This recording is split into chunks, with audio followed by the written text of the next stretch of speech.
Aerial adventure, a round-the-world flight by way of the equator, a journey no pirate has yet attempted. The machine is heavy with extra petrol, and so the takeoff is the critical moment. A long run on the ground and a slow rise into the air, and she's away.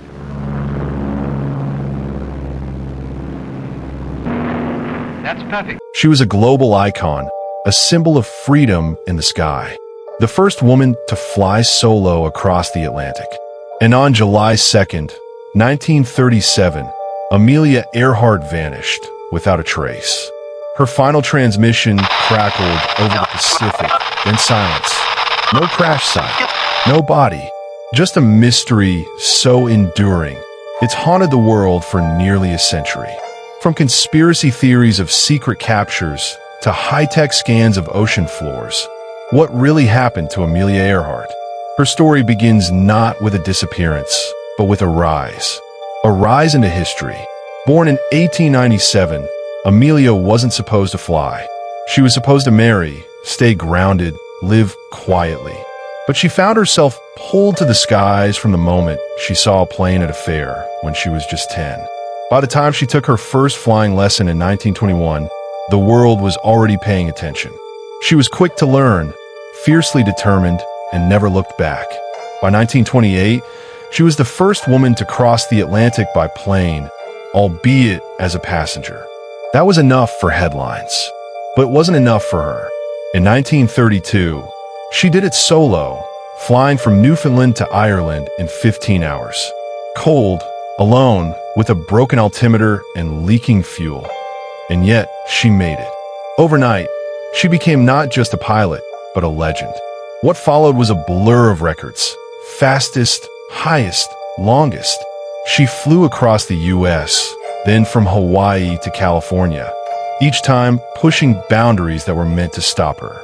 But Amelia didn't see limits. She saw open skies. By 1937, her ambition had grown larger than the globe itself. She planned her most daring feat yet, to fly around the world at the equator. No woman had attempted it. Few men had, and no one had done it quite like this. Nearly 29,000 miles across oceans, jungles, and deserts. By June 29th, they had traveled over 22,000 miles. Only the Pacific remained. Their next target was Howland Island, a tiny uninhabited strip of land, no more than a mile wide, barely a speck in the vast Pacific. It was their refueling point before the final stretch back to the United States. The U.S. Coast Guard had stationed the ship Itasca near the island to assist with communication and guide them in. But something went horribly wrong. At 7:42 a.m. on July 2nd, Earhart's last confirmed transmission came through. We are on the line 157-337. We are running on line north and south. Then nothing. The Itasca crew never saw her. No signal, no sight, no wreckage, nothing. She was gone. The U.S. launched one of the largest air and sea search operations in history. They scoured 250,000 square miles of ocean. For weeks, planes flew grid patterns. Ships dragged the depths. Not a single trace was found. How could someone so famous vanish so completely? Some believe it was mechanical failure, that she ran out of fuel and crashed into the ocean. This is the official theory, and it's possible. She was flying over thousands of miles of open sea with unreliable navigation tools and a damaged radio system. But even then, why no debris? No oil slick? No floating wreckage?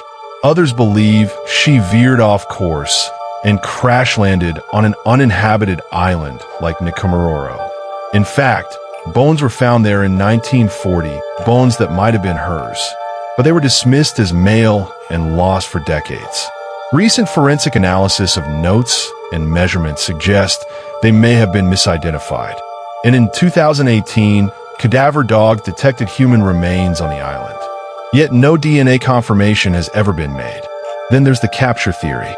Some believe she was forced down by the Japanese and taken prisoner, either as a spy or a trespasser.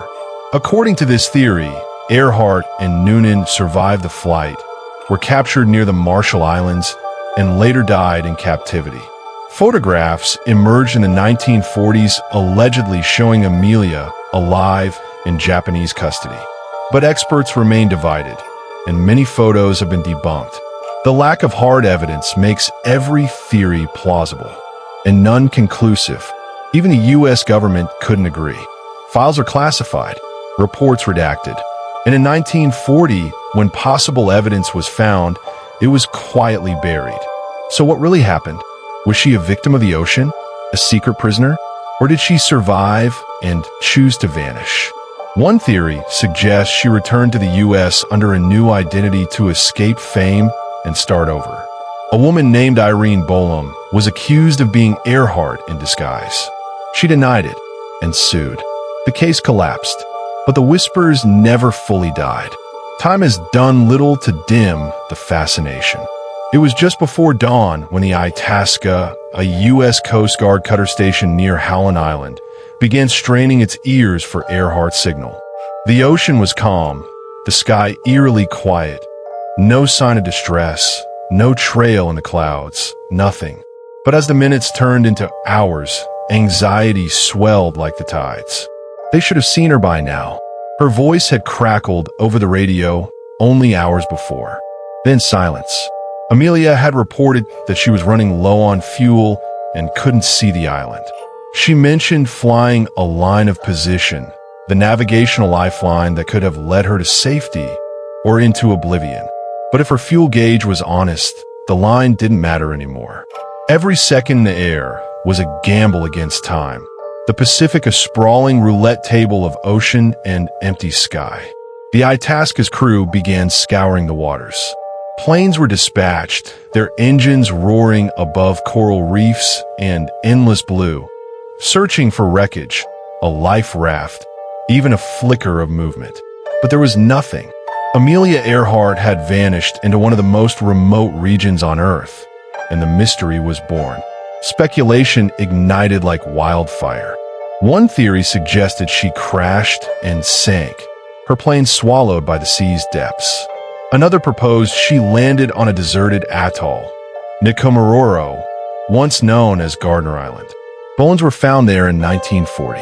Some said they were hers. Others disagreed. The remains vanished. The debate endured. Then came a more sinister ideas.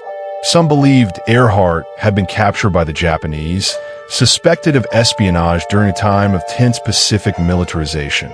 She and Fred Noonan, her navigator, imprisoned, executed, or perhaps kept hidden. But no solid evidence emerged. Only whispers carried across time.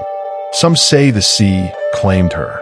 Others say she survived and lived a quiet life in obscurity, her name erased by necessity or shame. Some think she was executed, a pawn in geopolitical chess.